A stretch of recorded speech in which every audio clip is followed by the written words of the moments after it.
उत्तर प्रदेश परिवहन निगम की राजधानी बस सेवा शुभारंभ के अवसर पर मंच पर उपस्थित प्रदेश सरकार में मेरे वरिष्ठ सहयोगी उप मुख्यमंत्री श्री ब्रजेश पाठक जी, परिवहन मंत्री श्री दयाशंकर सिंह जी, प्रदेश के मुख्य सचिव श्री दुर्गाशंकर मिश्र जी, प्रमुख सचिव गृह श्री संजय प्रसाद जी, प्रमुख सचिव परिवहन श्री वेंकटेश्वर लू जी, post master general Shri Vivek Taksha जी, परिवहन विभाग के सभी अधिकारीगण और उपस्थित भाइयों बहनों, उत्तर प्रदेश परिवहन निगम के स्वर्ण जयंती के उपलक्ष्य में मैं परिवहन विभाग के सभी अधिकारी और कार्मिकों को हृदय से बधाई देता हूं। एक शानदार यात्रा के लिए और प्रदेश की 25 करोड़ जनता की सुगम और आसान यात्रा के लिए विगत 50 वर्षों से जिस यात्रा को आपने प्रारंभ किया है, आज वह अपने साथ होली के पूर्व कुछ नई उपलब्धियों को जोड़ने जा रहा है। मैं इसके लिए पूरे परिवहन विभाग का हृदय से अभिनंदन करता हूं और आप सबके प्रति अपनी बधाई और शुभकामनाएं भी देता हूं। मुझे प्रसन्नता है कि आज स्वर्णिम लोगो भी परिवहन विभाग ने अपना जारी किया है। हम सब जानते हैं कि यह वर्ष देश की आजादी का अमृत महोत्सव का पहला वर्ष है। यह देश आगामी 25 वर्षों की जिन यात्राओं को लेकर के आगे बढ़ने जा रहा है, जिन संकल्पों, जिन जज्बों को लेकर के आगे बढ़ने जा रहा है, उस प्रथम वर्ष में उत्तर प्रदेश परिवहन निगम अपने 50 वर्ष की स्वर्णिम यात्रा को सजोए हुए एक नई शानदार यात्रा के लिए आगे कार्य कर रहा है। परिवहन निगम के कार्यों को मुझे बचपन से देखने, जानने का अवसर प्राप्त होता रहा है, लेकिन दो बड़े इवेंट जब हम लोगों ने देखे हैं, एक दुनिया का सबसे बड़ा सांस्कृतिक आयोजन प्रयागराज कुंभ, 24 करोड़ श्रद्धालु उस कुंभ में 45 दिनों के आयोजन में सहभागी बने थे और 24 करोड़ श्रद्धालुओं को सुगम यात्रा में परिवहन निगम ने उस समय एक अच्छी भूमिका का निर्वहन किया था। उसके लिए हमें परिवहन निगम की बेड़े में 5000 नई बसेस राज्य शासन की तरफ से हम लोगों ने उपलब्ध करवाए थे, जिनके बल पर 24 करोड़ लोगों की सुगम यात्रा को आसान बनाने के लिए, उन श्रद्धालुओं की सुगम यात्रा और आसान यात्रा के लिए परिवहन निगम के सभी कार्मिकों ने बड़ी भूमिका का निर्वहन किया था। और दूसरा, जब इस सदी की सबसे बड़ी महामारी आई, हम सब जानते हैं कि महामारी पूरी दुनिया को पस्त कर दी थी। 25 मार्च 2020 को जब लॉकडाउन लागू हुआ, इस महामारी से बचाव के लिए तो दिल्ली, पंजाब, महाराष्ट्र और देश के अलग अलग राज्यों से हजारों की संख्या में प्रवासी, कामगार और श्रमिक अपने अपने गांव की ओर चल दिए थे। दिल्ली बॉर्डर पर, अन्य सीमावर्ती क्षेत्रों में हजारों की भीड़ लग गई। प्रशासन के हाथ पांव फूल गए। क्या होगा, एक तरफ लॉकडाउन और दूसरी तरफ यानी 25 को लॉकडाउन लगा और 27-28 में दृश्य सड़कों पर ये मंजर देखने को मिल रहा था, तब मैंने इमरजेंसी में परिवहन निगम की ही बैठक बुलाई थी और बैठक बुला करके मैंने कहा, भाई आपके पास कितनी बसें हैं? परिवहन निगम ने कहा कि हमारे पास 12 से 14 हजार की बसेस का बेड़ा है, हमें सुविधा मिलेगी, हम तत्काल इस कार्यक्रम को अपने हाथों में ले सकते हैं। मैंने कहा फिर देर मत करो। और देखते ही देखते परिवहन निगम के चालक, परिचालक, परिवहन निगम के सभी अधिकारीगण अगले 12 घंटे के अंदर अपने पूरे बेड़े के साथ गाजियाबाद में, सहारनपुर में, आगरा में, झांसी में और अलग अलग उन क्षेत्रों में जहां से भी प्रवासी कामगार और श्रमिक आ रहे थे, वहां पर एकत्र होकर के हरेक प्रवासी कामगार और श्रमिक को उनके गंतव्य तक पहुंचाने के लिए पूरी ईमानदारी के साथ लग गया था। जब व्यक्ति अपनी जान को बचा रहा था, उस समय परिवहन निगम के हमारे कर्मचारी अपनी जान की परवाह किए बगैर प्रशासन के साथ कदम से कदम मिलाकर के लगभग 40 लाख तो कामगार और श्रमिक उत्तर प्रदेश के थे और 60 लाख बिहार, झारखंड, वेस्ट बंगाल, उड़ीसा, असम या फिर उत्तर प्रदेश की ओर से जाकर के मध्य प्रदेश, राजस्थान, उत्तराखंड, यहां सभी जगह के लोग थे। 1 करोड़ श्रद्धालुओं, 1 करोड़ नागरिकों को, प्रवासी कामगार और श्रमिकों को उनके गंतव्य तक पहुंचाने में बड़ी भूमिका का निर्वहन परिवहन निगम के चालक परिचालकों ने, पुलिस, होमगार्ड और अन्य प्रशासनिक अधिकारियों के साथ मिलकर के इन कार्यक्रमों को आगे बढ़ाने का कार्य किया था। दुनिया ने उसकी सराहना की कि देखिए संकट के समय किस जज्बे के साथ काम किया है उत्तर प्रदेश सरकार ने। अद्भुत कार्य था और वही कार्यक्रम उसके उसी दौरान हम लोगों ने देखा था कैसे कैसे मंजर देखने को मिल रहे थे। कोटा में जो बच्चे प्रतियोगी परीक्षाओं की तैयारी कर रहे थे, उन बच्चों को सुरक्षित वहां से लाना। हमने 500 बसें भेजी थी परिवहन निगम की कोटा। हमारे चालक परिचालक गए, उन बच्चों को सुरक्षित ला करके उनके घरों तक पहुंचाने का काम किया। 15,000 बच्चे थे वहां, लगभग 4,500 बच्चे उत्तराखंड के थे। उसका अपना एक संदेश था कि संकट के समय हम अपने नागरिकों के साथ में हैं और उस संदेश ने आपकी इस यात्रा को और स्वर्णिम बनाने में अपना योगदान दिया है।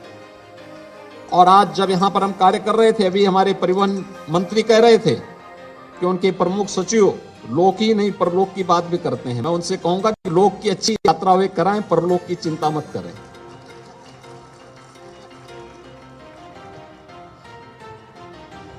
क्योंकि व्यक्ति परिवहन निगम की बसेज में लोक की यात्रा के लिए निकलता है। और होली के अवसर पर एक सौगात आप दे रहे हैं। 150 नई बसेज आई हैं। पिछली बार हम लोगों ने पैसे की व्यवस्था की थी, परिवहन निगम ने बसेज दी और सबसे अच्छी बात की ये बसेज परिवहन निगम के ही वर्कशॉप में बन रही है। ये बड़ी बात है, हमें उसकी स्ट्रेंथनिंग करनी चाहिए। पुरानी जो बसेज हो चुकी हैं, 10 साल पुरानी बसेज अगर हैं, उनको स्क्रैप की तरफ ले जाकर के फिर से नई बसेज को खरीदने के लिए हम लोगों ने इस बार तो बजट में 1000 नई बसेज खरीदने के लिए 400 करोड़ रुपए दिए हैं परिवहन निगम को। और पहली बार इतना पैसा अलग से मिल रहा, कुंभ को छोड़ करके इतना पैसा पहली बार हम लोग दिए हैं। और 100 करोड़ रुपए दिए हैं जो आपके बस अड्डे हैं, उन बस अड्डों को भी एयरपोर्ट की तर्ज पर विकसित करने के लिए अच्छी, कुछ को पीपीपी मोड पर लेके जाइए, कुछ को आपका परिवहन निगम स्वयं ही उसको बनाने की तैयारी करिए।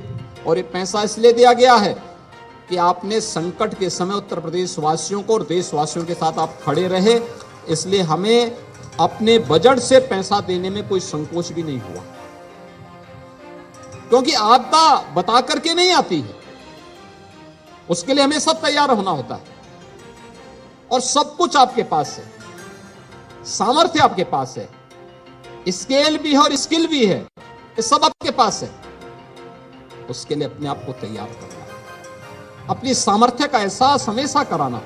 इस सामर्थ्य का एहसास लोक कल्याण के लिए होना चाहिए, विकास के लिए होना चाहिए, हड़ताल के लिए नहीं, अराजकता पैदा करने के लिए नहीं, सामान्य नागरिकों को परेशान करने के लिए नहीं, सामान्य नागरिकों को राहत देने के लिए इसका हमें उपयोग करना चाहिए। और ये सचमुच आज अच्छा है कि 75 जनपदों के लिए एक एक राजधानी सेवा। और सच्चाई तो ये होगी कि बलिया को जोड़ने के लिए परिवहन मंत्री जी ने रास्ता निकाला होगा, तो इसके लिए आखिर बलिया सीधे तो कोई उड़ के जा नहीं सकती थी, इसलिए उन्होंने कहा कि चलिए इसी बहाने से भी 75 जनपदों को हम जोड़ लेते हैं। लेकिन अच्छा प्रयास है, ये अच्छी बस सेवा आप दीजिए और राज्य सरकार इसमें भरपूर सहयोग करेगी।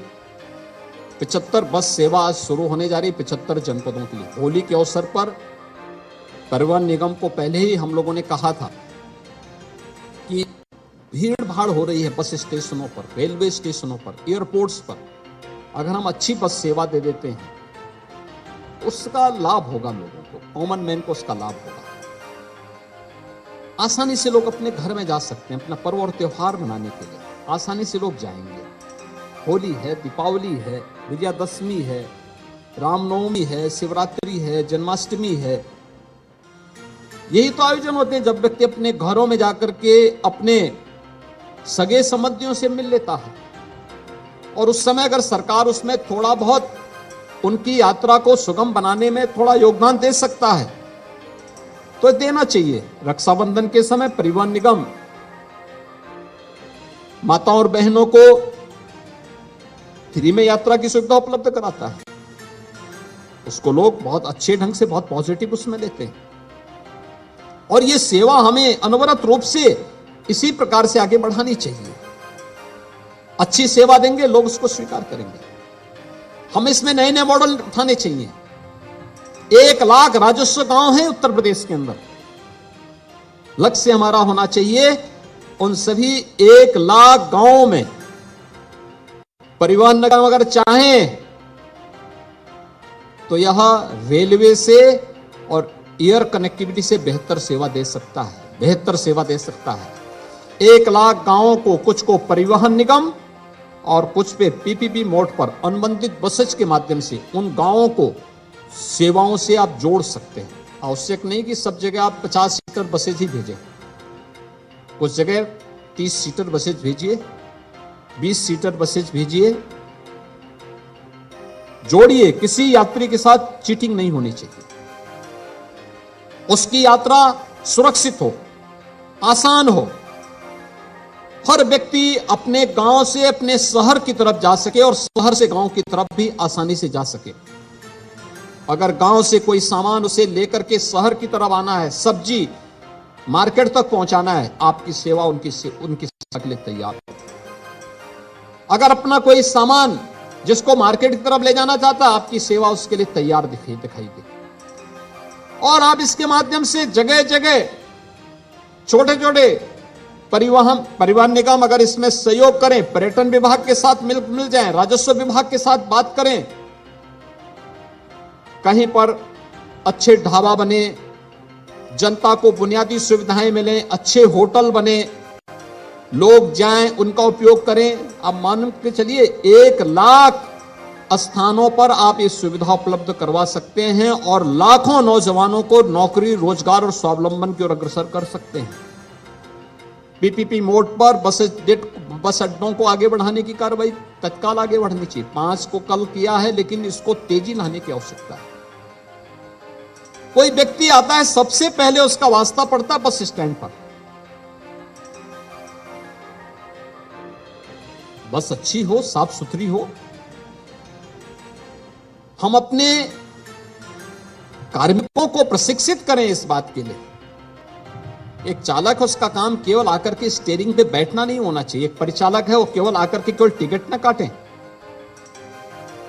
हम पहले आए, देखें, वह बस हमारे लिए धर्मस्थल जैसा पवित्र होनी चाहिए, क्योंकि हमारी आजीविका का आधार बन रही है, दर्जनों लोगों की सुरक्षा का आधार बन रही है, उनके गंतव्य तक पहुंचाने का कार्य कर रही है। उसकी सफाई करें, उसको पहले से, अगर बस 8 बजे चलनी है तो 1 घंटे पहले आकर के हम पूरा उसकी फिटनेस चेक कर लें, देख लें कहीं कोई दिक्कत तो नहीं है।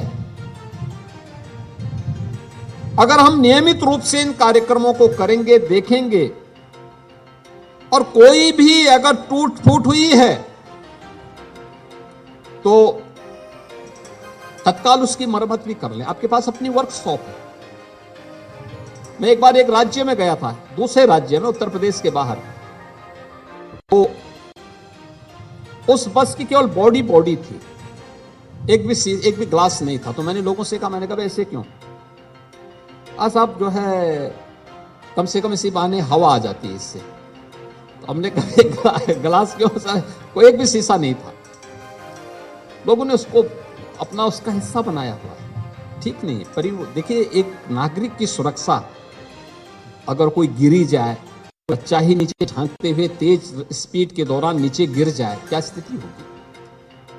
हमें उसकी सेफ्टी एंड सिक्योरिटी दोनों के ध्यान तो रखना ही पड़ेगा।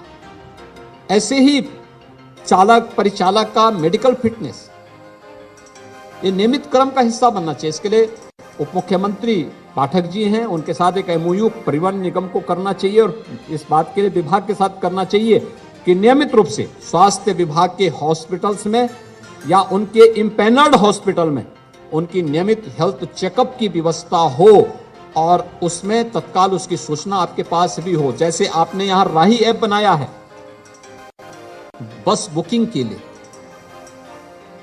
उसको हम ऐसे ही व्यवस्था भी दें कि किस परिचालक का मेडिकल फिटनेस ठीक है, जो बस चलाने लायक नहीं। क्योंकि बहुत सारे ऐसे भी होंगे कि जो आंख से दिखाई नहीं दे रहा होगा, लेकिन स्टीयरिंग पे बैठे अंदाजे से गाड़ी चलाई जा रही है। अंदाजे से गृहस्थी तो चलाई जा सकती है, लेकिन बस नहीं चलाई जा सकती, क्योंकि वो फिर दूसरी यात्रा प्रमुख सूची वाली यात्रा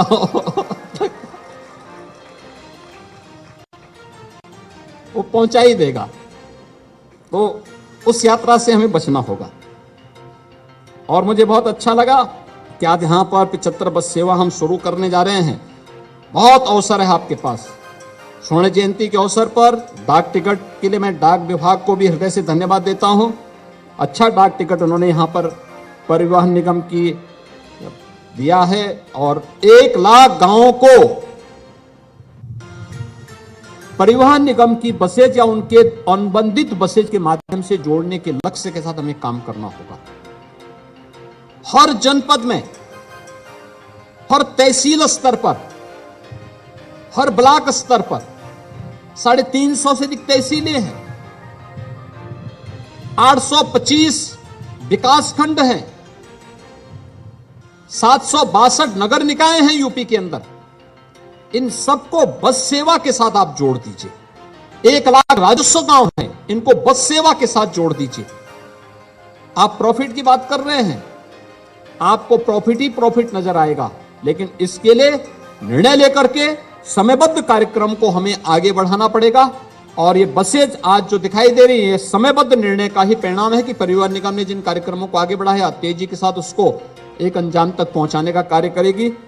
होली के अवसर पर जनता को इससे सुविधा होगी। मैं इस अवसर पर परिवहन निगम को हृदय से धन्यवाद देता हूं। प्रदेशवासियों को 75 राजधानी बस सेवा प्राप्त होने के लिए हृदय से बधाई देता हूं। आप सबको होली की मंगलमय शुभकामना के साथ मैं विश्वास व्यक्त करूंगा कि हम इस विस्तार को और आगे बढ़ाने का कार्य करेंगे।